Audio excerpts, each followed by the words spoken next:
라모의 조카.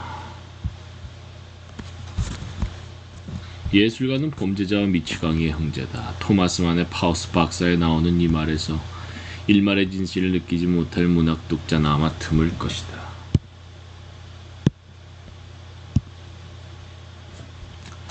금기나 규범을 위반하는 일탈적 행위에 대한 열광적인 관심, 억압된 욕망과 금지된 정열에 매혹된 영혼은 현대의 삶과 세계를 이해하는 데 중요한 모델을 제시한 문학작품들에서 흔히 접하는 현상들이기 때문이다.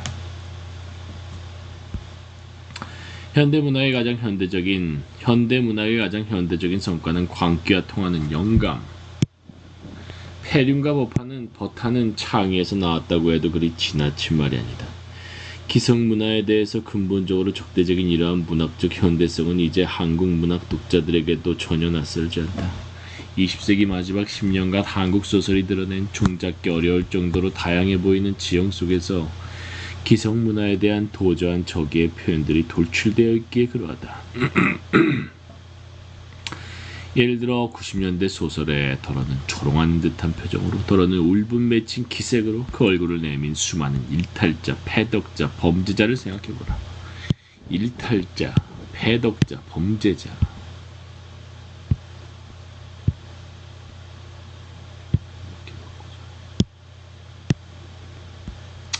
스무 살 연하의 10대 소녀와 세도매저키즘적 성의에 탐닉하는 30대 작가. 인간 해방의 염원을 미망이라고 부르는 운동권 출신의 여성을 강간하여 지식인의 반역에 복수하려는 젊은 룸펜. 결혼이 자신에게서 앗아간 자아의 회복을 꿈꾸며 비 내리는 저녁, 염소를 몰고 아파트 단지의 일상에서 탈출하는 주부.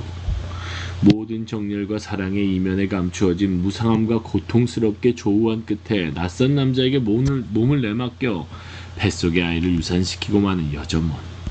술집에 나가는 애인을 모욕한 남자들에게 복수하려고 폭력을 휘둘렀다가 경찰에 쫓겨 도망치는 거리의 양아치. 그리고 어린 남자아이를 집으로 납치해다가 포르노그래피 필름을 찍고 그런 다음에는 죽여서 집 앞 둔덕에 걸음으로 주워버리는 대학 강사. 이러한 90년대 소설의 인물들이 대표하고 있는 가치 혹은 가치의 탈가치와는 일률적으로 규정하기 어렵다. 그러나 명백한 것은 그 인물들의 행동이 기성질서의 관점에서 보면 지극히 도발적인 위반 충동을 공통적으로 표출하고 있다는 점이다. 그들의 등장과 함께 한국 소설은 반문화의 면모를 뚜렷획책하기 시작한 것으로 보인다.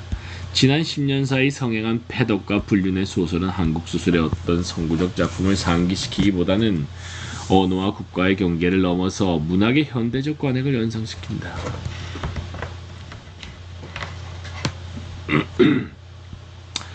현대 사회에서 문학은 정치나 사회로 도덕으로부터의 자유를 주장하는 가운데 기성질서 속에서는 충족이 불가능한 억압된 욕망의 출구를 열어준다. 그러한 억압에 대한 보상의 관행 중에는 미적 형식이나 스타일을 통한 승화가 호전적인 방식으로 남아있지만 그보다 훨씬 해방적 탈승화 혹은 반승화의 방식도 있다. 무엇보다 먼저 뇌리에 떠오르는 것은 카니발의 무정부적 세계로부터 자라나온 문학 정통, 즉 바우틴적 의미에서의 카니발 레스크의 전통이다. 모든 서열적 위계, 특권, 규범, 금기를 유예시켜 기성질서로부터 해방을 잠정적으로 구가한 중세시대와 르네상스 시대 유럽의 민중 카니발이 위반과 전복의 언어를 풍부하게 발전시켰고, 그 카니발의 언어로부터 현대의 많은 작가들이 억압된 욕망을 발견하고 표출하는 방식을 배웠다는 것은 널리 알려진 바와 같다. 근래 한국 소설에 등장한 패덕자, 범죄자, 미치광이를 관찰하다 보면 우리는 그 카니발 레스크의 전통 속에 있는 허구적 인물들의 족보를 자연스럽게 떠올리게 된다. 그 족보의 머리자리에는 공교는 우연의 일치로 바로 문제의 90년대에 비로소 한국어로 번역된 디드로의 한 고전적 작품의 작중인물, 그 제목과 같은 이름인 라모의 조카가 있다. 이 라모의 조카는 역사상 수많은 문학적 천재들을 매혹시키고 그들에게 영감을 불어넣은 인간상 중의 하나이다. 그에게 매료된 천재들의 이름은 괴테와 실러에서 시작하여 도스토옙스키와 밀란 쿤데라에 이른다. 90년대 작가들이 라모의 조카를 읽었다면 그들은 자신들이 소설에서 추구한 일탈과 전복의 수학적 원형이 라모의 조카가 펼치는 익살과 독설에 들어있다는 것을 그들이 다룬 패덕과 범죄의 광기에 선구적 화신이 그 정체 불명의 인물 속에 존재한다는 것을 틀림없이 발견했을 것이다. 라모의 조카는 그 인물론적 계보를 거슬러 올라가면 가깝게는 셰익스피어의 희곡에 나오는 희극적 재담에 능한 어릿광대들, 예컨대 시비아의 패스트 같은 인물에 이르고 멀리는 호라티우스의 풍자시에 나오는 주제넘은 노예 다부스와 만난다. 그가 속해 있는 인물론적 계보는 이른바 허가받은 바보의 그것이다. 라모의 조카의 디드로 나의 상대로 등장하는 라모의 조카, 그는 역사상 실제한 인물, 즉 18세기 프랑스 바로크 오페라의 대가 장 필립 라모를 삼촌으로 두었으나 그 자신은 재능도 별로 없었고 성품도 그리 좋지 않아 고작 환심 사는 광대 노릇으로 부잣집에 기식하며 살았던 건달이다. 그의 이력은 천재의 행호를 입지 못한 자들이 무수히 남긴 미미한 행적 중 하나에 불과하지만 그가 작가 디드로의 붓끝에서 행한 역할은 문학의 가공인물의 역사에서 모든 영웅을 무색해 하는 불멸의 연기로 남아있다. 노예 다부스가 사투르누스제 고대 로마에서 농경의 신 사투르누스를 경비하여 매년 12월 17일에서 19일에 벌어진 카니발 사투르누스제 기간 중에 허용된 자유를 기회로 그의 주인 호라티우스와 대화를 나누듯이 건달 라모는 오후 5시에 낮도 밤도 아닌 오페라 개막을 앞두고 있는 유흥의 시간에 철학자 디드로와 대화에 들어간다. 음악과 연극에서 도덕과 교육에 이르는 수많은 문제가 화제에 오르고 익살맞은 재담과 신랄한 풍자와 심오한 논변이 줄줄이 이어지고 라모의 가창과 팬터마임이 끼어드는 그 대화는 18세기 부르주아 지식인 사회의 지배적 규범과 관념들을 전복시키는 시니시즘의 일대장관을 연출합니다. 그 자신의 비굴한 처지와 비범한 재능을 스스로 의식하고 있는 건달의 입장에서 나온 라모의 발언은 모든 종류의 도덕주의를 가차없이 웃음거리로 만들어버린다. 그의 날카로운 풍자는 디드로와 적대적 관계에 있었던 당대의 지식인들만이 아니라 디드로를 포함한 계몽 철학자들까지도 가만히 놓아두지 않는다. 라모는 자기 나름으로 어떤 진실을 내세우지만 그것은 그의 비열함과 교만함, 무엇보다도 그의 광기에 오염되어 있어서 결코 진실의 권위를 갖지 못한다.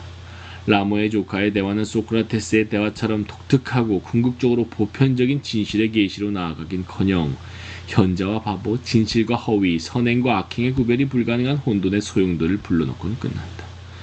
디드로, 나와 라모, 그가 대화를 나눈 파티의 레장스 카페는 온갖 광태가 난무하는 가운데 인간세계가 뒤집히던 저 카니발 광장의 근대적 치환입니다.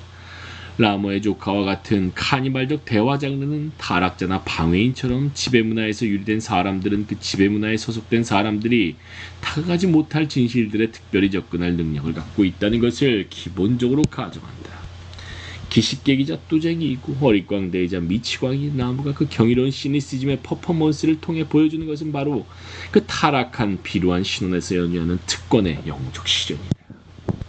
라모가 지니고 있는 여러 특성 중에서 이 비루함과 영웅성의 복잡은 그를 문학적으로 중요하게 만든 주요 원인임에 틀림없다. 라모의 조카라는 인물 유형, 비평가 마이클 안드레 번스타인의 적절한 명명에 따르면 비루한 영웅 유형은 도스토옙스키의 지하생활자 수기와 그 밖의 여러 작품, 루이 페르낭 셀린의 전쟁 3부작 등과 같은 소설들을 통해서 특출한 의의가 있는 한 계보를 이루고 있다.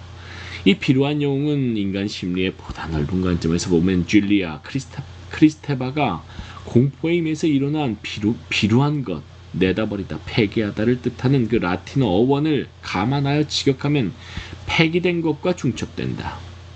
여기서 비루한 것은 똥, 오줌, 월경혈, 분비물, 구토물, 시실 등과 같은 신체로부터의 폐기물을 가리키는 법률의 취약성과 도덕의 느슨함을 이용한 각종 범죄들, 흉포하고 악마적이기보다는 야비하고 치사하고 음험한 번제들도 가리킨다. 그 비루한 것이 개인적 집단적 삶에 중요한 것은 그것이 정체성, 체계, 질서를 위반함으로써 자아가 존재하기 위해 떨어져 나온 원초적 융합의 상태 속으로 혹은 바꿔 말하면 자아를 지탱해주는 모든 경계들이 사라진 혼돈 속으로 자아를 복귀시키기 때문이다.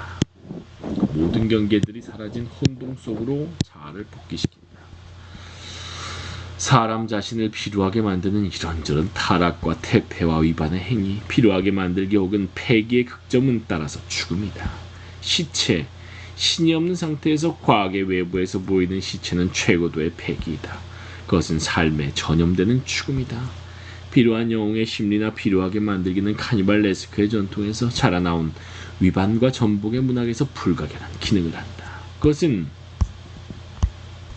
기성의 문화체계를 어지럽히는 일탈과 범죄에 대한 문학적 찬양이면서 대체로 어디서나 많게든 적게든 발견된다. 장정일, 최인석 그리고 이 글에서는 애석하게도 다루지 못하지만 성석재 소설이 예시하는 90년대 한국 문학에 출연한 반문화에서도 필요한 것의 카니발은 엄연한 현실이다. 필요한 것의 카니발. 장정일, 필요한 영웅으로서의 소설가. 위반이나 전복이라는 용어는 90년대 문학 비평에서 가장 중요하게 사용된 어휘에 속한다. 위반과 전복. 그것은 종전의 비평 담론에서 변혁이나 해방이라는 용어가 점유하던 위상을 차지했다 해도 틀리지 않을 것이다.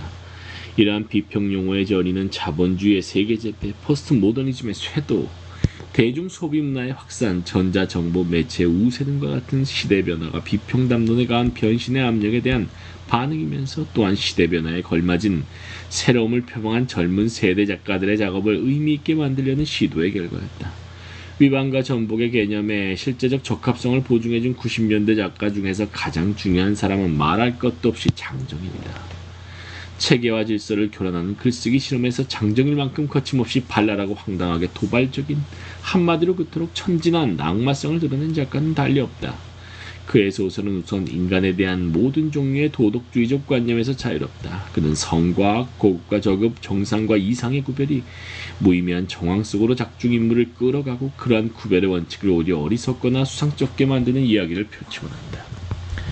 그의 소설의 초점이 모여있는 곳은 일반적으로 난잡한 성과 같은 기성문화의 규범과 어긋나는 행동들이다. 너희가 재즈를 믿느냐의 회사원이 마음속에서 아름다운 처제와의 동침을 꿈꾸듯이 그의 소설은 그 거짓말이라는 특권을 이용하여 곳곳에서 분방한 위반의 자유를 표방한다. 분방한 위반 표현이었네. 그러나 장정일 소설을 위반과 전복의 문학적 전범으로 만든 것은 거기에 그려진 이런저런 인물들의 방종한 행동이라기보다는 문학적인 글 자체의 규범을 의도적으로 무시하는 글쓰기 방식이다. 기성문화의 일부를 이루는 문학 규범에 대해 적대적인, 특히 80년대까지 한국 문학을 풍미한 리얼리즘에 대해 적대적인 입장을 그는 종종 직설적으로 표명한 바 있지만 그의 소설은 독창적인 작품, 사실적 재현, 통일된 서사, 예술적인 문체 등과 같은 전통적으로 권위 있는 규범을 보란듯이 모독한다. 만화풍의 장난, 그로테스크한 과장, 순전한 공상이 넘쳐나는 그의 소설은 문학 그 자체를 난장으로 만드는 글쓰기를 극히 유의적인 형태로 보여준다. 이처럼 그 주제에서나 형식에서나 장정의 소설의 현저한 특징을 이루는 위반은 유의적인 것이면서 동시에 자각적인 것이다. 장정일 소설의 위반적 성격을 이해하는 데 가장 유용한 관점을 제공하는 사람은 어느 누구보다도 장정일 자신이다. 그가 의존하길 좋아하는 오이디푸스 서사는 그의 소설에 펼쳐진 문화적 게릴라전의 의미를 결정하는 일종의 메타 서사를 해당한다. 그 오이디푸스 서사에 의하면 그의 소설이 대항하고자 하는 기성문화의 본질은 아버지라는 말로 요약된다. 여기서 아버지는 아들에게 존재의 테두리가 되는 한 세계의 창조자이자 주재자이고 아들을 그 세계에 동화시키는 금지와 명령의 체계이다.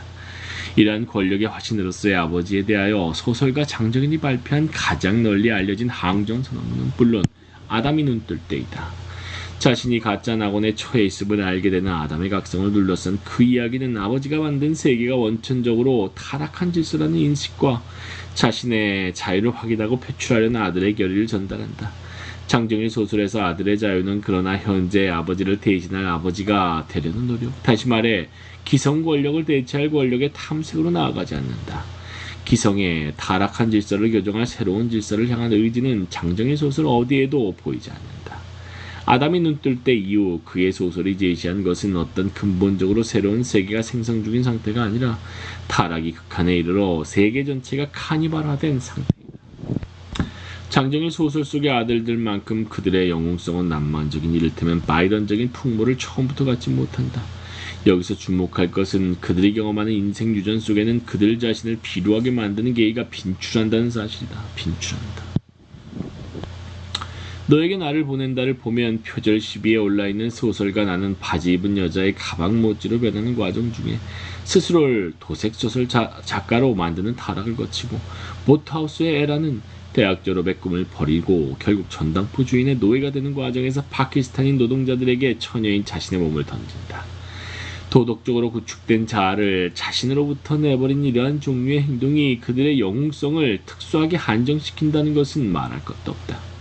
그들을 영웅이라 부르기로 한다면 그들에게 적합한 호칭은 필요한 영웅이다. 사실 장정일 소설의 영웅적 인물들은 디드로의 라모의 조카나 도스토옙스키의 소설에 등장하는 저 필요한 영웅 유형을 무척 닮았다. 그들은 건달 라모나 지하 생활자가 그렇듯이 기성사회의 타락한 본질을 기민하게 간파하고 있는 만큼이나 자신의 비굴한 처지를 날카롭게 의식하고 있으며 기성의 권위를 능멸하고 조롱하는 데서 즐거움을 누리는 한편으로 자신에 대한 하염없는 증오와 연민과 모멸에 빠져든다. 장정의 소설은 그 영웅적 인물들의 유형적 특징 혹은 모방품적 성격을 간혹 실토하기도 한다. 예컨대 너에게 나를 보낸다의 은행원이 악몽에서 깨어난 밤중에 직장 근무 중 자신에게 굴욕을 안겨준 뚱보 여인에게 대들지 못한 일을 돌이켜 생각하고 괴로워하는 대목에서 그 행동은 지하생활자와의 유사성에 대한 명시적 언급과 함께 서술되어 있다. 아버지에게 대항하는 아들이라는 오이디푸스 서사 속에서 장정의 소설이 말하고 있는 것은 기성문화의 명령에 따라서가 아니라 자율성의 원리에 따라서 자아를 갖고자 하는 개인의 집념이다. 그 서사의 중심에는 자신의 자아가 주어진 모형의 복제가 아니라 자유의 표현이기를 원하는 소망 중 진정한 자아에 대한 소망이 있다. 그러나 진정한 자아를 갖고자 하는 아들의 소망은 아들이 허위라고 믿고 있는 바로 그 세계를 창조한 아버지의 소망과 별로 다르지 않다. 진정성에 대한 소망은 자신이 자신의 삶의 저자이고자 하는 소망이고, 그 저자이고자 하는 소망은 본래 아버지의 소망이기 때문이다. 광활한 우주 속에 떠도는 거대한 남근에 관한 은행원의 꿈이 뜻하는 바와 같이 막강한 생식력, 창조력, 주제력에 대한 한없이 들끓는 욕망 앞에서 아버지와 아들의 차이란 무의미하다. 내게 거짓말을 해봐해서 제이가 들려주는 그토록 미워했던 신버지, 신격화된 아버지의 줄임말, 신버지와 자신이 점점 닮아가며 거기에 투항하고 있다는 고백이나, 신버지는 따로 있는 것이 아니라 자신의 내적 욕구에 의해 만들어진 가상이 아닌가 하는 자문처럼 아버지와 아들의 동일성을 시사하는 발언이 나오는 것은 불가피한 일이다. 아버지에게 대항하는 아들의 이러한 아이러니는 필요한 영웅이 일반적으로 처하는 상황이기도 하다. 건달 라모는 비굴한 처지가 가져다준 지혜를 이용하여 부자들의 위선과 탐욕을 마음껏 조롱하지만 정작 그가 원하는 새로운 삶은 그가 부잣집에서 관찰한 풍요와 향락을 반영한다. 또한 지하생활자는 추레한 고독의 체험으로부터 사회체계의 통념과 간섭을 능멸하지만 그의 깊은 앙심의 원천은 사회적 인정에 대한 그 자신의 욕구이다. 이처럼 필요한 영웅의 욕망이 그가 부정하는 기성의 가치, 바로 그것을 조건으로 하는 만큼 그의 반항은 대안적 삶을 청취하지 못한다. 그는 자신의 권력을 증대시키려고 하면 할수록 기성 권력의 존재에 더욱 의존하게 되는 아이러니컬한 상태를 더욱 심화시키게 된다. 따라서 필요한 영웅에게 진정성의 이상이 요구하는 반항은 그 자신을 더욱 깊은 나락에 빠뜨리는 자학의 형식이 될 수밖에 없다. 자학. 이러한 필요하게 만들기에 독착된 정렬을 정확히 알고 있는 것은 역시 장정일 자신이다. 내게 거짓말의 에바는 한 초라한 난근 중심적 의식의 자기 고향과 자기 비하의 양극을 보여주는 안쓰러운 포르노그래피를 이루고, 보트하우스에 제시된 인생 유전의 축제는 이제 젊은 여자가 타자기로 변신하는 카프카적 그로테스크까지 포함한다. 최인석 소설에 그려진 인간 야수의 세계는 필요한 것이 창고라는 세계이기도 하다. 그 착취와 유린의 구조 속에서 살아가는 인물들은 필요함을 면할 도리가 없다. 내 영혼의 우물에서 인간의 지천한 상태를 예시하는 범죄자들, 심해에서의 여관집 딸이 허무하고 저주하는 매음굴의 주민들, 지리산의 저 바다에 등장하는 야비한 공사장 인부들, 이들은 모두 타락한 환경에서 비롯한 인간 왜곡의 결과들이다. 그들의 필요함은 특히 그들 자신이 착취하고 유린하는 생활에 길들여져 있다는 데서 특히 명백하게 드러난다. 내 영혼의 우물의 범틀은 감방살이를 같이 하는 똥별을 자살로 몰고 가고, 심해에서의 아버지나 아내가 딸을 위해 마련한 돈을 갈취하여 도망치며 지리산의 저 바다의 야비한 인부들은 자신들이 저지른 범죄를 다른 동료에게 뒤집어 씌운다.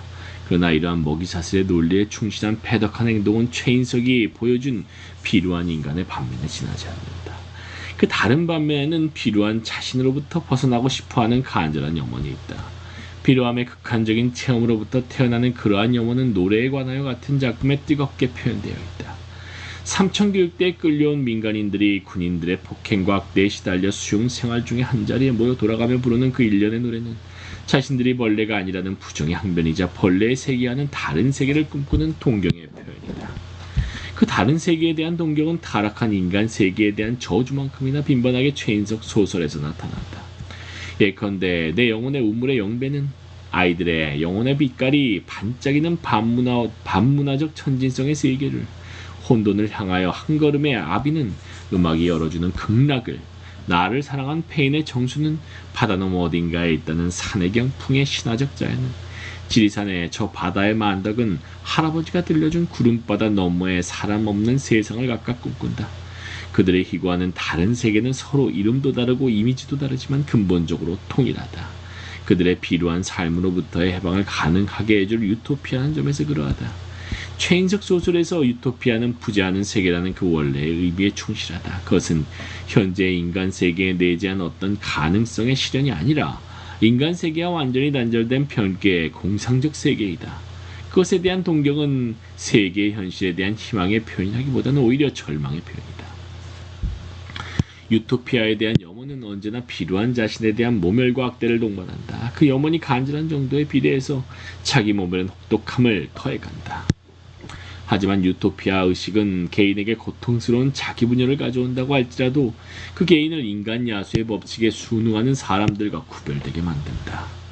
그 유토피아 의식은 그 개인을 짐승의 무리 중에 익명의 존재에 머물지 않고 어떤 독특하고 진정한 존재가 되게 해주는 것이다. 이러한 유토피아주의와 진정성 관념의 결합은 나를 사랑한 페인에서 분명하게 발견된다.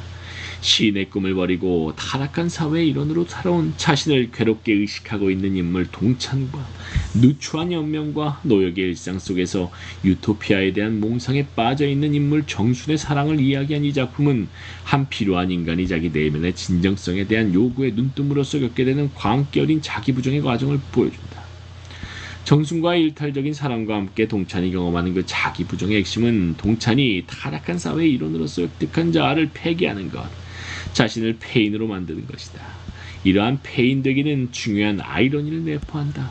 그것은 필요한 자기에게서 벗어나려는 욕망의 표현이지만 그 실상은 어떤 공인된 가치에 따라 자신을 고상하게 변화시키는 행위가 아니라 반대로 자신의 필요함을 극단화하는 행위이다. 그것은 자신을 파멸시키는 것, 필요하게 만드는 최고의 행위, 즉 죽음으로 자신을 몰아가는 것이다. 여기서 동찬이 정순을 만난 바닷가 카페 이름인 귀허가 작품에 들어있는 지나치게 친절한 설명 그대로 죽음과 연관되어 있다는 것은 실로 우연이 아니다. 동찬과 같은 필요한 인물들에게 기존 세계가 그 인간 정글의 상태에서 달라질 가능성이 없는 것과 마찬가지로 그들에게 진정성을 회복시켜줄 도덕적 원천은 기존 세계에 존재하지 않는다. 그들에게 남아있는 진정성 실현의 길은 태폐나 죽음과 같은 필요함의 심해로 보다 깊이 자명하는 길뿐이다.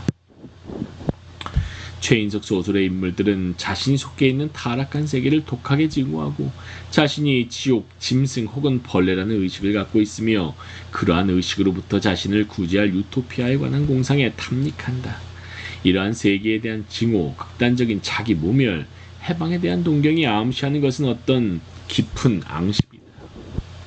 그 앙심은 최인석의 많은 작품에 걸쳐 지루할 정도로 재현되어 있어서 한 전체로서의 최인석 소설은 앙심에 대한 기억을 수행한다 해도 좋을 정도다. 그런가 하면 그 반복되는 앙심은 종종 복수의 꿈을 낳는다. 심해에서에 나오는 여자아이는 자기가 살고 있는 매운꿀의 여간을 증오한 나머지 방어할 궁리라고, 스물글에 나오는 젊은 룸페는 그들이 많은 희생을 치르며 품어온 희망을 그의 죽은 동생의 애인이었던 여자가 환멸의 어조로 미망이라 부르자 그녀를 강간하기로 한다. 이처럼 복수와 연결된 앙심은 도스토옙스키 독자라면 아마 조금도 낯설어하지 않을 감정이다. 지하생활자는 자신이 당한 모욕을 거듭 상기하고 보복을 꿈꾸고 그러면서 또한 무력한 자신을 끊임없이 고문하는 독특한 행동 속에서 바로 그 감정을 전형적으로 보여준다.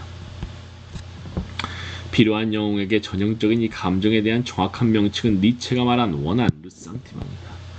니체는 도덕의 계보 중에서 원한의 특징을 진실한 반응, 즉 행동이라는 반응을 하지 못하고 행동이라는 말은 상상의 복수로 몰충하는 성질이라고 묘사했다.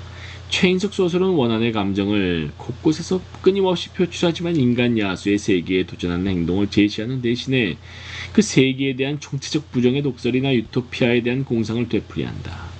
상상의 복수는 사실상 최인석의 필요한 영웅이 보여주는 모든 행동의 공통된 요소이다.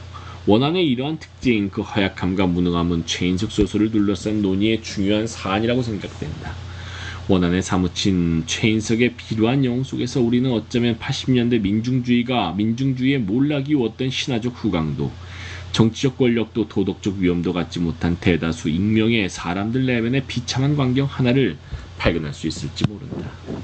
4. 불우한 사람들의 칭정성. 장정일과 최인석의 소설은 그 스타일에서나 주제에서나 대극적이라고 해도 좋을 만큼 판이하지만 지금까지 살펴본 것처럼 필요한 것의 매혹을 공유한다. 장정일이 인간의 불확정적인 삶을 구가하는 대목에서 최인석이 인간 야수의 세계에 대한 상상적 복수를 기록하는 순간에 필요한 것은 중요하게 재가치화된다. 필요하게 만들기는 그들 소설의 모든 반문화적 충동이 집약되어 있는 심리 기제이다. 장정일 소설에서 그것은 문학 자체를 포함한 기성 문화의 질서를 어지럽히는 카니발화의 주요 기능을 수행하며, 최인석 소설에서 그것은 현존하는 세계에 대한 총체적 거절을 표현한다. 필요하게 만들기는 특히 기성 문화나 세계에 대한 저항이 개인의 외부가 아니라 내부에서 일어나고 있음을 알려준다. 그들의 소설에서 저항의 에너지는 정체성을 스스로 더럽히거나 내버리는 작중인물들의 행동, 바로 거기에서 가장 폭발적으로 발산되고 있다. 필요하게 만들기에 대한 이러한 찬양은 지난 10년 사이 한국 문학의 급진적 상상력이 겪어온 중요한 변화를 예시하는 것으로 보인다. 그것이 우리에게 상기시키는 것은 역사적 민중처럼 공동체의 기억에 뿌리박은 인간 주체성의 이념이 이미 효력을 잃어버렸고 삶의 모든 영역이 속절없이 자본주의 시장의 식민지로 전락한 사정이다. 장정일의 가짜 낙원이나 최인석의 지옥과 같은 세계에 대한 극도의 부정적 인식은 그 세계의 가변성에 대한 모든 환상이 소멸되었음을 의미하는 동시에 그 세계의 권력 앞에 무력하게 노출된 개인들의 누추함을 암시한다. 기성세계가 사악한 허위의 체계에 불과하고 그 체계 내부에 어떤 변화의 여지도 없다면 이제 그 체계에 속박된 개인들의 자기부정의 욕망을 이야기하는 것은 논리적으로 당연한 수순이다. 필요하게 만들기 찬양은 어쩌면 정치적으로나 이념적으로 빈곤한 의식에게 유일하게 가능한 저항의 책략일지 모른다. 필요한 영웅의 원조 라모의 조카가 보여준 기성질서에 대한 도전에 대한 르페르브는 이렇게 말한 적이 있다. 내면에서의 반항, 즉 자신을 필요하게 만들고 자신에게 상처를 입히는 바로 그 행위를 통한 불우한 사람의 완전한 해방, 그러나 필요하게 만들기, 그 일탈과 패덕의 찬양이 그 자체로 기성문화에 대한 대안이 되지는 못한다. 90년대 한국 문화에서는 특히 대중문화를 중심으로 탈어가, 보다 정확히 말하면 탈승화가 널리 유행했고 그것을 지지하는 각종 해방과 탈주의 담론들이 시세를 얻었지만 그러한 현상이 진실로 문화의 갱생에 대한 약속인가는 적잖게 의문이다. 사회를 지배하는 타락한 이성이 억압된 관계 복권을 통해 타파되리라고 믿는다면 그것은 아무래도 순진한 생각이다. 관계는 근본적으로 이성에 의존하며 자신을 표현한다. 노에다보스로 하여금 기성의 원인을 풍자하게 만든 것은 호라티우스가 구현한 고전적 로마 문화였고 라모의 조카로 하여금 시니시즘의 퍼포먼스를 버리게 해준 것은 디드로가 대표한 프랑스 계몽주의였으며 지하 생활자로 하여금 원한 맺힌 미치광의 요설에 빠지게 만든 것은 그가 신사라고 부른 빼제르부르크 부르주아들의 합리주의였다. 더욱이 그 자신의 위력을 알고 있고 그 자신의 특전을 믿고 있는 이성에게 광기란 오묘한 유흥의 재료이거나 아니면 새로운 활력의 원천이 되기 십상이다. 유흥의 재료이거나 활력의 원천, 광기는 이성의. 부르주아는 자신들의 상징적 질서를 교란하는 카니발 레스크의 경험을 통해 자신들의 헤게모니를 폐지하는 방법을 배우기는커녕 자신들의 쾌락과 욕망을 발견하는 흥분을 누렸다. 광기의 카니발은 부르주아적 정체성을 파괴하는 효과가 있다기보다는 오히려 재건을 돕는 효과가 있다고 해야 옳다. 기성질서에 역설적으로 기여하는 광기의 운명은 온갖 폭력과 외설과 불륜이 활개치는 대중문화 상품 생산에서 이미 조직적으로 이용되고 있지 않은가. 민중 카니발은 그것에 대한 낭만적 미화를 일삼는 사람들의 해석과 다르게 애초부터 기성 권력 자체가 허용한 헤게모니의 일시적 균열에 불과하다. 명민한 작가라면 기성 문화에 공인된 틈새에 기생하는 난동의 안개를 모를 리가 없다. 너에게 나를 보낸다 해서 수종국의 총속이로서의 글쓰기를 말한 장정일은 보트하우스에 강북의 초라한 젊은이들이 강남을 더럽히겠다며 백화점으로 몰려가 오줌 누는 장면을 남겼다. 불우한 난금의 총쏘기라는 자봇 도발적인 말라는 그 이면에 백화점 화장실에서 오줌 누기라는 애처로운 애교를 갖고 있다. 그렇다고 해서 90년대 소설에 나타난 비루한 것의 카니발을 그저 대안 없는 장난 정도로 취급하는 것은 온당치가 않다. 일탈자, 패덕자, 범죄자에 대한 90년대 젊은 작가들의 열광 속에는 인간 사회의 윤리적 통합에 대한 어떤 종류의 믿음보다 오히려 건전한 도덕적 감각이 있다. 그 도덕적 감각의 핵심은 앞에서 장정일과 최인석의 소설을 검토하는 가운데 언급한 진정성의 이상이다. 진정성은 실정적으로 정의된 어떤 행위나 상태를 표시하지 않는다. 그것은 오히려 부정의 용어이다. 진정성은 진정성이 부재한다는 인식 속에 진정성을 추구하는 행동 속에 존재한다. 진정성 추구의 기본적 충동은 그것이 어떤 내용의 어떤 품질의 삶이든지 간에 개인 자신에게 진실한 삶을 살려는 파토스이다. 진정성의 파토스는 개인으로 하여금 그의 삶이 사회적으로 인정된 원칙과 일치하는가가 아니라 그 자신의 자아, 감정, 신념과 일치하는 것을 묻게 한다. 따라서 그것은 개인 스스로 그 자신의 삶의 방식이나 모양을 만들려는 열정을 포함한다. 진정성을 추구한다는 것은 달리 말하면 개인의 자기 창조적 자유를 실현하는 것이다. 진정성을 추구하는 가운데 기성의 윤리적 질서와 갈등이 빚어지는 것은 불가피한 사태다. 기성윤리가 호의를 강요하거나 자아를 왜곡하는 압제적 기율이라고 판단되는 상황에서는 진정성의 이름으로 그것에 거역하는 각종 일탈과 범죄가 찬양되기도 한다. 하지만 오늘날 진정성의 관념이 언제나 갖고 있는 반사회적, 반윤리적 전환의 가능성에도 불구하고 그 관념은 간단히 배격하기 어려운 문화적 현대성의 일부이다. 현대사회를 지배하는 억압의 기제들을 발견하고 그것들에 대항할 능력의 도덕적 원천은 진정성의 관념 바로 거기에 있기 때문이다. 개인과 사회의 조화를 위한 새로운 윤리의 창출은 현대문화가 당면한 막중한 과제이지만 파시즘과 같은 유령을 불러들이지 않으려면 그것은 언제나 진정성의 요구라는 테스트를 거쳐야 한다. 그런 점에서 장정일, 최인석과 그 밖에 많은 90년대 작가들의 소설에 나타난 진정성의 파토스는 존중되어야 마땅하다. 그것은 아마도 한국 문학의 20세기가 21세기에 남긴 중요한 유산 중의 하나일 것이다. 편모스라 혹은 성장의 고행, 성장소설의 한 맥락. 김원일의 소설 마당 깊은 집은 한국 사회가 잊어버리고 싶은 역사적 악몽 속의 한 장면을 풀어낸다. 그것은 6.25 전쟁 직후 끔찍한 정신적 공황과 물질적 궁핍 속에서 대다수 사람들이 악랄한 악귀를 닮아가던 시절이다. 작가는 그의 가족이 대구 장관동의 한 대갓집에 다른 여러 가구와 함께 세대로 살던 그의 10대 전반기의 체험을 수리하는 가운데 전후 사회의 황량한 생태를 생생하게 증언하고 있다. 그의 이야기는 이승만 정권의 부정한 권력 아래 남한 사회체제가 새롭게 형성되어가는 전체적 테두리 안에서 삼엄한 공안정치와 사상통제, 고향과 가족을 잃어버린 사람들의 고난, 부유계층의 타락과 방종, 향락을 탐하는 집단적 광증, 먹고 살려는 노력의 애처로운 광경 등을 풍부하게 전해준다. 그의 외상에 따라 가다 보면 전란의 참화를 입은 사람의 생존이 근본적으로 왜곡된 성격을 가질 수밖에 없음을 알게 된다. 전후 경기에 편승하여 신흥 자본가로 입신하는 친일파 가문의 자손이든 남한 사회에서 철저하게 배척을 당하는 좌익계 민족운동가 집안의 후예든 헤어진 가족들을 애타게 찾아다니는 월남한 난민이든 미군 장교의 아내가 되어 한국을 떠나고 싶어하는 대바라진 처녀든 그들은 모두 전쟁이 초래한 혼란과 궁핍에 의해 심각하게 훼손된 존재들이다.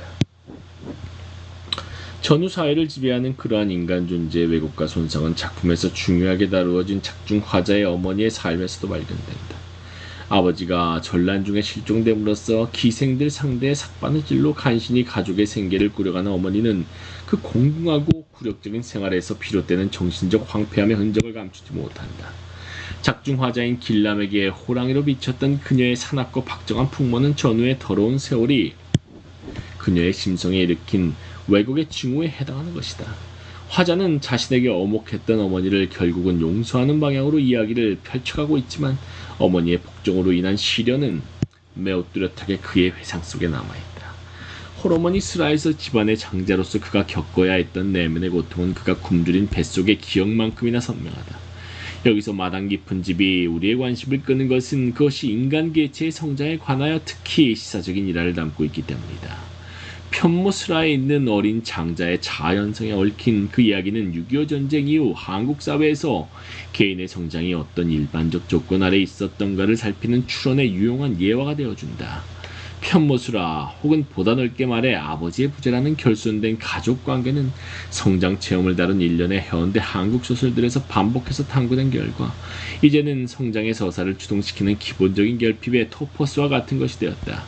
김주영의 아들의 겨울에서 임철우의 등대 아래서 이파름에 이르는 오정희의 유년의 뜰에서 박완서의 그 많던 시간은 누가 다 먹었을까에 이르는 성장 체험 소설에서 주인공이 경험하는 시련과 각성의 기원에는 항시적으로든 일시적으로든 편모스라의 상황이 유독 중요하게 자리 잡고 있는 터이다. 이 편모스라의 상황은 한국 사회 전체가 대대로 심각한 혼란과 변동을 거치는 과정에서 개인의 성장이 일종의 호행이 되어버린 사정을 압축하여 보여주는 것임에 틀림없다.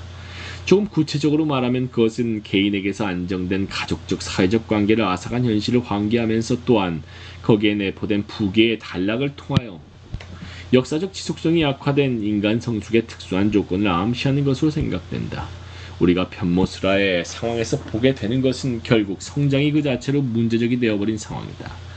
타고난 혈연적, 계층적 관계 안에서 세습된 지위와 역할을 수행함으로써 자동적으로 성인의 공중을 얻는 식의 인간 형성은 여기서 원천적으로 불가능한 것이다. 개인의 성장은 이제 그에게 생리적으로 주어진 신원의 경계를 넘어서면서 사회 안에서 의미 있는 생존의 자리를 추구하는 탐색의 성격을 갖게 된다. 이러한 탐색에 나선 개인은 가변적이고 불확정적인 삶의 관계 속으로 불가피하게 말려들 뿐만 아니라 그 관계 속에서 그의 존재를 스스로 기획해야 하는 과제에 부딪힌다. 따라서 그는 사회적 가동성이 주는 새로운 삶의 희망에 민감한 만큼이나 개인적 자유 혹은 자결의 원리를 부담스럽게 짊어질 수밖에 없다. 요컨대 마당 깊은 집에 보이는 편모스라는 성장이 단순히 나이 먹기가 아니라 개인에게 모으면서 동시에 부담이 되는 역사적 사회적 상황의 축도이다. 그런데 그 작품의 이야기는 성장이 문제화된 상황을 표시하는 것에 그치지 않고 전후 한국 사회에서 개인의 성장을 왜곡하는 제약 또한 알려주고 있어 흥미롭다. 여기서 중요한 것은 작중하자 길람이 어머니의 굴욕적인 노동에 생계가 맡겨져 있는 영락한 집안의 장자라는 사실 때문에 직면한 공경이다. 그는 개인적 성장을 미처 욕망하기도 전에 장자의 역할에 대한 기대에 압도된 것으로 나타나고 있다. 어머니가 폭군처럼 집안에 군림하면서 그 일시적인 가출을 유발할 만큼 무섭게 가한 통제는 바로 장자의 역할을 그에게 심어주기 위한 것이다. 그것은 전통적인 가족의식에 비추어 보면 자연스러울지 모를 훈육이지만 그것이 길람에게 명하는 사회적 성공이 그의 자아 발전과 배치된다는 점에서 그것은 중요한 모습을 포함하고 있다. 길람에게 악심을 명하는 훈계에서 전형적으로 나타난 바와 같이 어머니의 훈육은 장자의 사회적 성공에 필요한 악착 같은 자기 기울에 한정되어 있으며 가족의 영달을 넘어선 삶의 가치나 규범에 대해서는 침묵한다. 그러나 길람이 성공을 추구할 전후 사회는 구조적인 부패 속에 있고 그것을 교정할 세력을 체제 내부에 남겨두지 않기 때문에 그의 성공을 위한 노력은 처음부터 윤리적 정당성을 결하게 되어 있다. 어머니의 현실주의적 훈육이나 생존이나 출세를 위한 발악이 지상명령이던 궁핍한 형실을 반영한다면 그것은 동시에 개인의 자율적인 성장을 가능케 해줄 인륜적, 문화적 가치들이 부재하거나 아니면 허약한 상태를 말해주는 것이다. 마당 깊은 집의 작중화자는 어머니로 말미암은 심리적 갈등을 동화적인 플롯으로 해소하고 있지만 개인의 자율적 성장과 사회적 통합 사이의 모순은 여전히 남아있다. 소년 길람의 성장의 이상에 어긋나리라는 것, 개인과 가족의 생존을 위한 치사한 노릇의 반복 이상이 되기 어려우리라는 것은 불가피한 추단이다. 생존을 위한 치사한 노릇. 그런 점에서 어서 세월이 흘러 머리 허옇게 센 노인이 되고 싶다는 그의 고백은 결코 어린애다운 음성으로만 들리진 않는다. 마당 깊은 집에서 추출되는 왜곡된 성장의 예화가 어떤 법례적인 의미를 가진다면 우리는 그것으로 미루어 유럽의 고전적인 교양소설과 같은 성장의 서사가 한국 소설에서는 용이하지 않다는 생각도 해봄직하다. 빌헬름 마이스터로 대표되는 고전적 교양소설은 한편으로는 개인이 그 자신의 운명을 자유롭게 상상하고 구축할 권리를 가지고 자아발전을 위해 노력하는 과정을 서술하면서 다른 한편으로는 그러한 자아발전의 추구를 통하여 사회와 유기적인 관련을 맺게 되는 계기를 제시한다. 빌헬름 마이스터. 이러한 개인과 사회의 조화로운 균형은 빌헬름 딜타이에서 시작되는 교양소설론에서 충분히 강조한 바대로 교양, 즉 개체적 인성의 함양과 발전을 최고의 삶의 이상으로 여기는 독일 문화의 개인주의에서 자라나온 것이다. 마당 깊은 집의 한국 사회에서는 물론 그러한 개인의 행복한 사회화를 유도할 문화가 존재하지 않는다. 거기서 사회화는 개인적 성장의 욕망과 무연한 혹은 배치되는 사회적 역할의 수행이기 십상이다. 이처럼 한국 사회에서 개인의 성장이 교양 영웅의 이야기를 이루지 못한다는 것은 이미 정확히 관찰된 선례가 있다. 교양 영웅.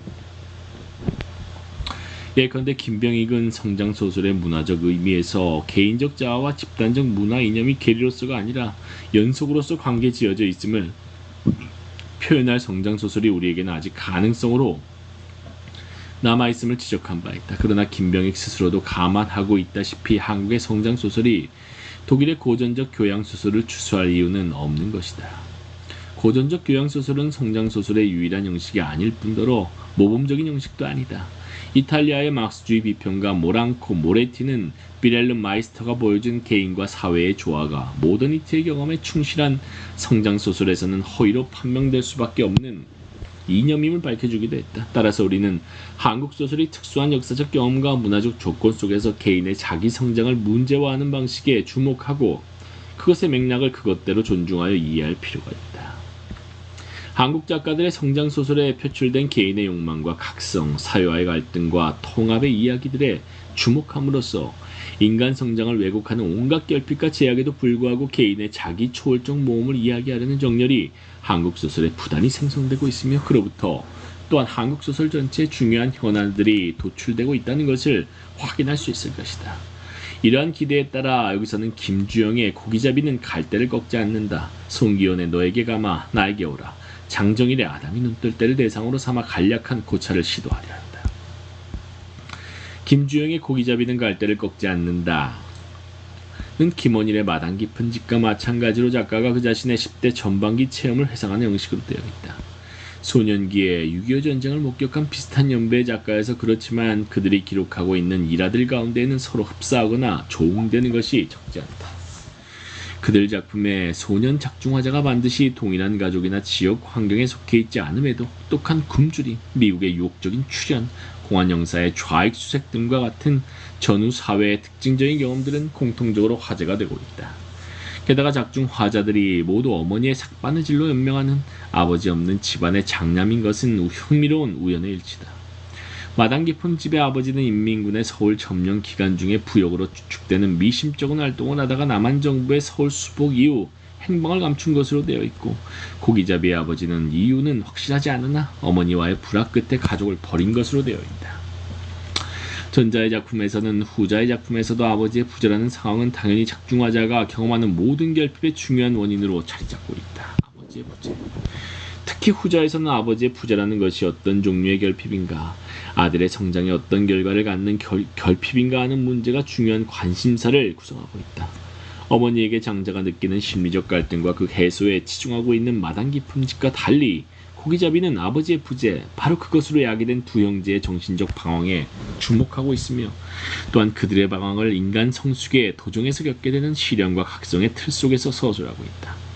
고기잡이에서 이야기 서술은 체험된 과거를 단순히 회상하는 데 머물지 않고 그것에 포함된 각성의 순간들을, 세상의 이치를 나름대로 깨달은 계몽의 순간들을 돋보이게 강조한다. 성장의 개념이 암암리에 개입되어 있는 이러한 서사방식 덕택에 고기잡이는 아버지 없이 진행되는 성장의 문제적 성격을 뚜렷이 알아보게 해준다. 아버지 없는 불행을 체험하고 있는 형제 중에서 그 불행의 의미를 확연하게 예시하고 있는 것은 아오인 형오의 행동이다. 그는 작중화자인 그의 형 형석보다도 아버지의 부재라는 결핍의 고통을 훨씬 강렬하게 표현한다. 형오의 여러 일화 중에서 삼손이라는 별명을 가진 술도가의 자벽부 장석도를 숭배한 것은 아버지의 부재를 벌충하려는 욕망의 발현과 다를 바가 없다. 그는 장석도가 아버지와 닮았다고 생각하고 있었으며 장차 장석도 같은 사내가 되기를 원했다. 그러나 장석도에 관한 환상이 깨지면서 대리적 부성도 사라지고 그는 아버지 없는 삶의 내면적 궁지로 내몰린다. 여기서 특히 주목을 요하는 것은 형오가 아버지의 알 수 없는 정체를 두고 고뇌에 빠져있는 것과 병행하여 자신이 처한 현실을 심오한 혼돈으로 느끼고 있다는 점이다. 그는 백령도 군 복무 중에 형에게 보낸 편지에서 모든 것은 껍데기라고 말한다. 그에게 지독한 환멸과 불신을 안겨준 혼돈 체험은 분단 현실을 몸으로 확인하려는 충동을 낳고 취중의 북녘 땅으로 건너가는 만용까지 불러 결국은 그의 어이없는 죽음을 초래한다. 여기서 아버지의 부재와 현실의 혼돈 사이에 평행관계가 성립한다는 것은 명백해 보인다. 형오의 죽음을 알리는 화자의 서술은 형오가 아버지를 연상시켰던 오키 아버지를 공산주의자로 추정하고 있다는 것, 그리고 아버지에 관한 이야기가 집안에서는 금기였다는 것을 알려주는 가운데 형오의 의문스러운 만용이 아버지 찾기와 혼돈과의 싸움이라는 이중적 성격을 띈다는 암시까지 담고 있다. 그러므로 아버지의 부재는 형오의 정신적 삶의 실로 치명적인 결핍일 수밖에 없다. 그것은 그가 직면한 현실의 개념적, 이념적 구성을 불가능하게 하고 따라서 그에게 의미 있는 삶의 경험도 허락하지 않는 것이다.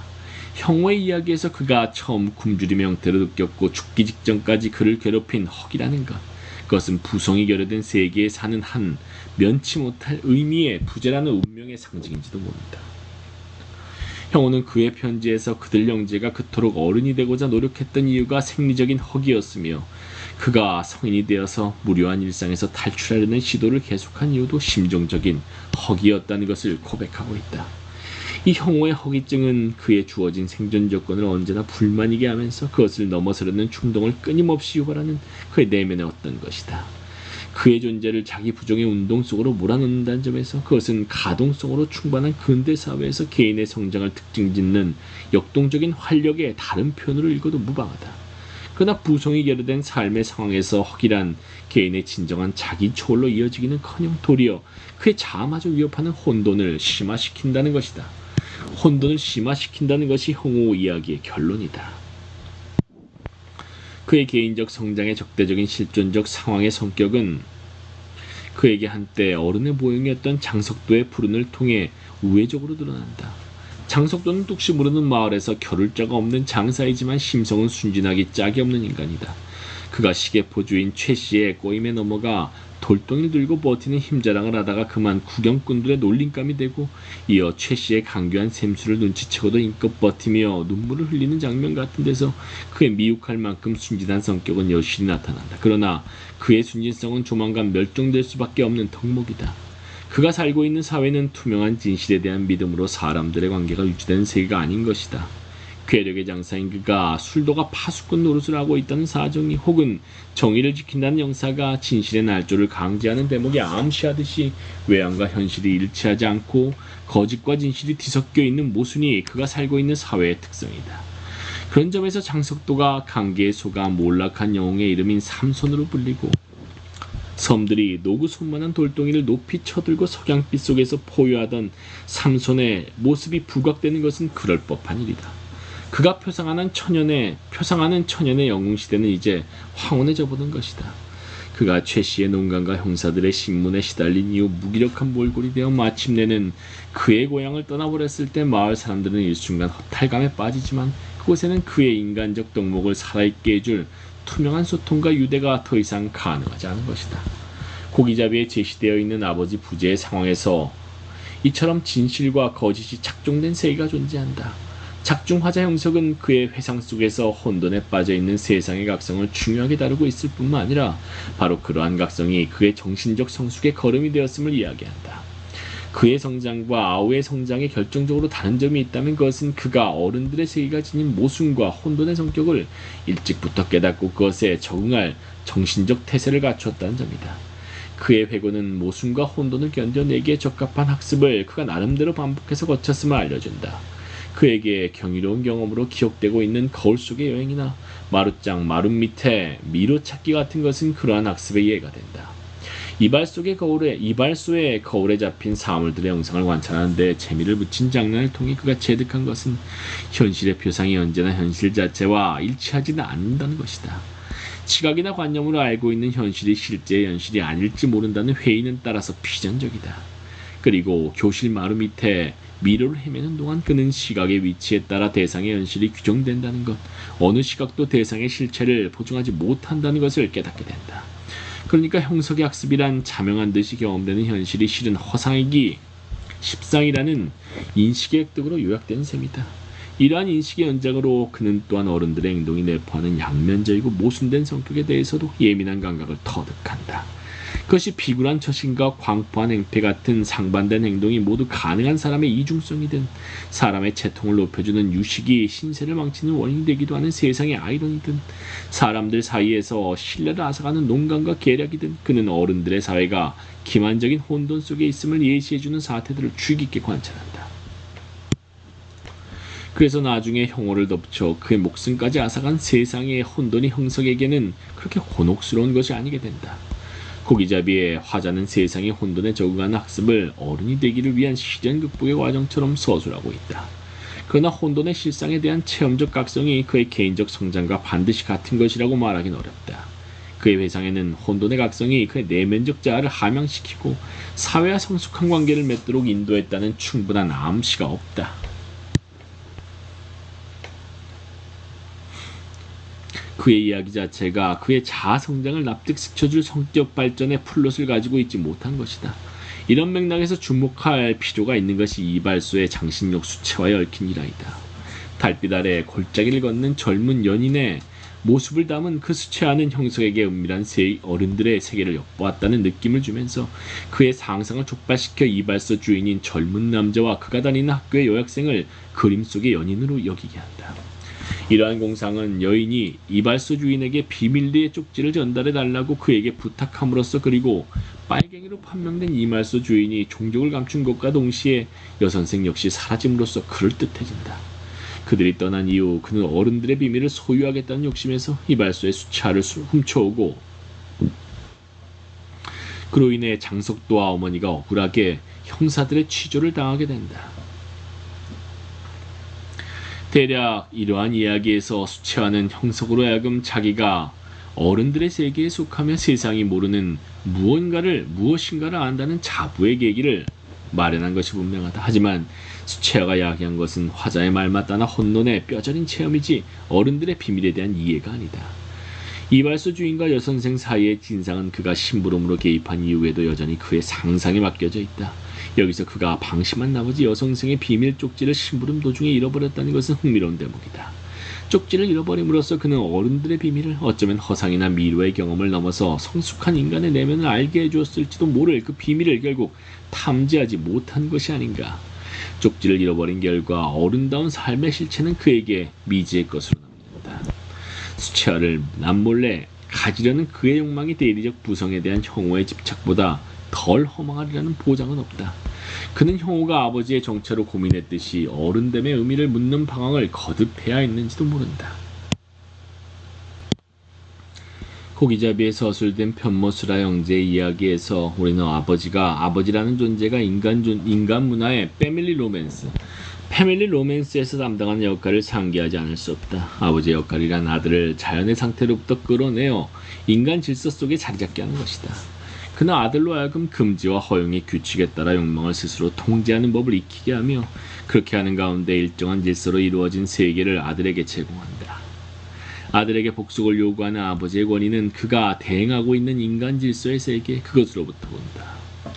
이렇듯 근본적으로 보수적인 부성은 물론 근대의 아들들에게는 종종 적이와 도전의 대상이 되어왔다. 그러나 고기잡이에서는 사정이 다르다. 작가는 부성의 결락에서 비롯되는 문제적 현실을 적극적으로 추구한다. 아버지의 부재는 바로 혼돈된 세계의 현존과 연결되어 인식되고 있으며 그로 인한 아들의 불행이 두드러지게 강조되고 있는 것이다. 거기서 세계의 혼돈은 개인적 자아의 성장에 대하여 좀처럼 극복하기 힘든 장애가 되어 있다. 그것은 형호의 경우처럼 혼돈에 대한 통렬한 의식과 들끓는 탈출의 욕망 사이를 헛되이 오가는 방황을 낳거나 형석의 경우처럼 자아의 발전이 없는 세상에 대한 체념적 적응을 부르고 만다. 자아의 발전이 없는 체념적 적응. 그러므로 그 편모스라에서의 성장이란 결국 실패로 끝나거나 그게 아니면 중단으로 끝날 운명인 것이다. 작가는 고기잡이의 후기에서 그들 형제가 생리적으로 한참 성장의 욕구에 보채임을 받았던 그 시절, 성장을 잃어버린 한 늙은 감꽃나무에서 떨어진 꽃을 먹고 허기를 달랬다는 일화를 소개하고 있다. 우리가 소년 형석의 시련과 각성의 이야기에서 최종적으로 느끼게 되는 것은 그것이 성장을 멈춘 감꽃나무와 별로 다르지 않다는 것이다. 세상이 혼란해도 소년은 달하지만 혼란의 적응만으로 성숙에 이르지는 못한다. 고기잡이에 그려진 개인 성장의 환경에서 눈길을 끄는 특징 중에 하나는 그곳이 농촌 취락이 아니라 저자가 서는 소읍이라는 사실이다. 산은 아니야, 산은. 장석도와 같은 천연의 인간이 견디지 못해 떠나는 곳. 소년으로 하여금 세상의 타락과 혼란에 눈뜨게 하는 것이 바로 장터이다. 이렇게 개인 성장의 문제적 성격을 알려주는 소설에서 장터가 중요한 사회적 공간으로 등장한다는 것은 흥미를 돋우는 대목이다. 아버지라는 기성질서의 대행자가 존재하지 않고 어머니의 악착 같은 생존의 논리가 지배하는 상황은 장터가 지니고 있는 구조적 특성, 사람들의 윤리적 관계의 필요보다는 물질적 충족의 욕구가 절실하게 느껴지고 정치적 문화적 권위를 중심으로 편성된 서열적 질서 대신에 서로 이질적인 사람들 사이의 거래가 주도적인 사회적 기능을 하는 장터의 특성과 어딘가 합치되기 때문이다. 그러나 고기잡이에서 작중화자의 장터 체험은 범위가 상당히 제한되어 있다. 그는 장터에서 중요한 발견을 하고 있으면서도 자기의 존재가 거기에 속한다고는 생각하지 않는다. 이것은 그의 어머니가 비록 드난살이를 하고 있어도 장터의 안악내는 아니라는 사정과 무관하지 않을 것이다. 편모스라는 문제적 상황에 확장된 사회적 표상으로서의 장터가 우리에게 실감나게 다가오는 것은 다른 작가의 성장소설 송기원의 너에게 가마 나에게 오라 에서이다. 18살 무렵부터 학교에서 퇴학을 당하고 장터에 내려가 건달들의 똘마니 노릇을 하며 지냈다는 작가 자신의 체험이 허구적 인물을 통해 토로되고 있는 이 작품에서 작가는 장터라는 공간을 생생하게 묘파하여 그것의 함축을 충분히 드러낸 동시에 사생아로 버려진 한 젊은이가 자신의 저주스러운 신혼과 싸우며 그곳에서 성장하는 과정을 서술하고 있다. 장돌뱅이 안악내에게서 태어난 사생아의 처지가 불행한 편모술의 양극단이라면 그의 내면적 체험은 또한 반성장적 세계에서 생성되는 성장을 향한 욕망의 변증법을 극적으로 보여준다. 너에게 가마는 충분히 고향의 장터로 돌아오는 서도에서부터 장터의 인간과 풍물에 관한 세세한 지시를 나열하여 독자를 사로잡는다. 서울에서 건달 노릇을 하다가 오랜만에 고향에 돌아온 춘군의 들뜬 기분 속에서 마침 장날을 맞은 장터는 푸근할 만큼 친근한 가운데 생기 있는 공간으로 떠오른다. 거리와 골목을 메운 점포와 난전 북적대는 인파와 어린 장돌뱅이들의 광경을 보며 그는 호기로운 의욕을 느낀다. 그러나 장터의 생기가 그저 싱싱하기만 한 것은 아니다. 춘군이 좋아하는 장터의 냄새가 비릿비릿한 썩은 생선 냄새라고 하고 그것이 다시 꼭 게으른 갈부년들 밑구녕에서 나는 냄새하고 똑같다고 하는 것은 심상치 않은 암시이다. 대표의 기미는 장터에서 풍기는 생기와 분리할 수 없게 뒤섞여 있는 것이다. 여기서 장터를 갈보의 성기에 견주어 그 여성적 성격을 상기시키는 표현은 더욱 함축적이다. 장터의 삶을 대표하는 것은 바로 갈보와 같은 여성들이 가족과 사회로부터 버림받고 자신의 육체 밖에는 생활 미천이 없는 박복한 여성들이 그날그날 힘겹게 치러가는 물질적 궁핍과의 투쟁이기 때문이다. 춘군과 마찬가지로 그러나 그와는 다른 이유에서 귀양한 윤호의 기억 속에서 장터의 이러한 참혹한 이면은 뚜렷하게 드러난다. 그곳은 전쟁으로 너나 없이 갈 곳 잃은 사람들이 모여들어 이루어진 곳이며 남편이 없거나 있더라도 무능한 아낙네들이 가족을 먹여 살리기 위한 악을 쓰는 곳이다. 그 생존을 위한 절박한 싸움 속에서 인간 심성의 황폐화와 윤리적 규범의 이완은 불가피하다. 생활 분속은 난폭하고 야비할 수밖에 없고 인간의 육체성을 긍정하는 카니발리즘이 번성한다.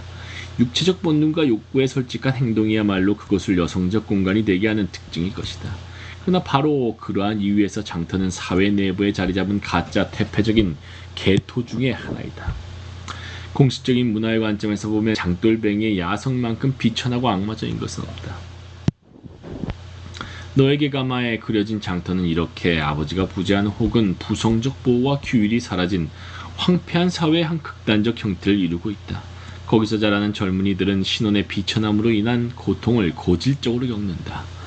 장터를 다른 어느 젊은이보다도 편하게 느끼는 듯한 충급만 해도 주위의 천대로부터 벗어나고 싶다는 욕구, 잭나이프로든 다른 무엇으로든 어쨌거나 위세를 인정받고 싶다는 욕구에 사로잡혀 있다. 이런 종류의 욕구는 학비리 윤호의 경우보다 뚜렷하다.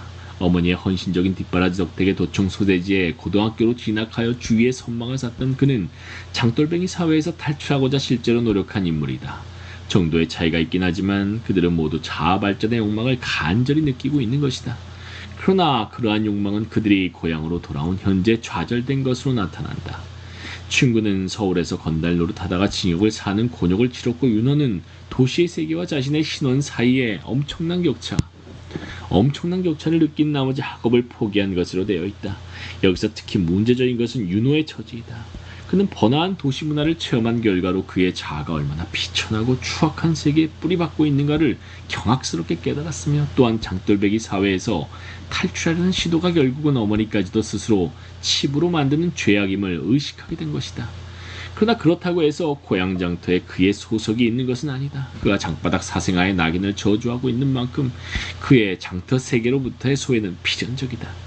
그래서 그는 장터의 세계와 도시의 세계 그 어느 쪽에도 정초를 갖지 못한 반거치가 되어 고립과 자학에 빠져든다. 장돌뱅이 출신임을 스스로 긍정하고 있는 충과는 다르게 그는 자아 발전의 욕망을 스스로 포기하고 장터의 인간 쓰레기가 되거나 아니면 자기의 출신과 고향을 완전히 망각하거나 해야 하는 갈림길에 놓여 있다. 윤호가 직면한 이러한 공경은 개인의 발전을 위한 탐색에서 그리 드물지 않은 시련에 속한다. 일반적으로 말해서 그것은 개인이 주어진 연고를 넘어서 자신의 성장에 필요한 사회적 관계를 만들어야 할 때 필연적으로 걷기 마련인 심리적 혼란이다. 다만 윤호의 경험에서는 장터에 사생하라는 신원에 대한 부끄러움과 그럼에도 신원을 중시하는 윤리적 감각이 기량하여 그 자기 초월적 제의의 실현을 보다 강렬하게 만들고 있는 것이다. 그런 점에서 절망이 빠진 그의 삶이 그의 유년 체험에서 비롯한 섹스의 멋증을 비롯한 여러 암시를 통하여 극심한 자폐적 고립의 형태로 나타나는 것은 자연스럽다. 그의 자아가 필요로 하는 것은 결국 타인들과의 새로운 제휴인 것이다. 윤호를 둘러싼 사건들에서 그러한 제휴의 가능성은 따스한 물길이라고 명명되고 있는 사랑의 발견으로부터 생겨난다. 처음에는 충분히 술집 잡고 옥기와 나누는 사랑에서 나중에는 그 자신에게 전해진 서울 처녀 연희의 사랑에서 그는 절망에서 헤어날 방법이 있음을 깨닫기 시작한다. 여기서 주목할 것은 그들의 사랑이 세상에서 버림받았다는 공통된 불행을 바탕으로 한다는 사실이다. 오키나 학창시절 불량배들에게 윤관을 당하고 그 자리에서 자기가 좋아하던 남학생에게 배신까지 당한 충격으로 인생을 포기한 인물이며 연희는 아버지가 공산당 활동을 하다가 행방불명이 되었고 어머니마저 도망쳐버려 조무모의 손에서 자란 인물이다. 그들의 사랑은 실패로 끝나지만 사람이 저마다 가진 불행의 깊은 속내로부터 태어나는 인간적 유대의 체험은 윤호에게 새로운 시작의 희망을 엿보게해준다. 그는 특히 장터를 떠나고 싶어 했으나 그것이 불가능해지자 잇따라 자살한 선봉과 현숙의 비극을 계기로 그때까지 무시했던 장돌뱅이들을 이해하기에 이른다. 그저 자신들을 방기하고 있는 듯이 보이던 그들에게 불우한 젊음의 고통과 자기갱생의 염원이 있음을 깨달으면서 그들과 일체가 되는 감동을 느낀다. 이것은 그가 자아 발전의 욕망을 회복할 뿐만 아니라 그것의 실현을 공동체적 유대 속에서 꿈꾸기 시작하는 순간이기도 하다. 너에게 가마에서 윤호는 그의 자아의 위협적인 상황에 직면하여 스스로 성장의 활로를 찾아내가는 내면적 역정을 보여준다. 그것은 그의 개인적 정체성을 보다 넓은 사회적 테두리 안에서 발견하고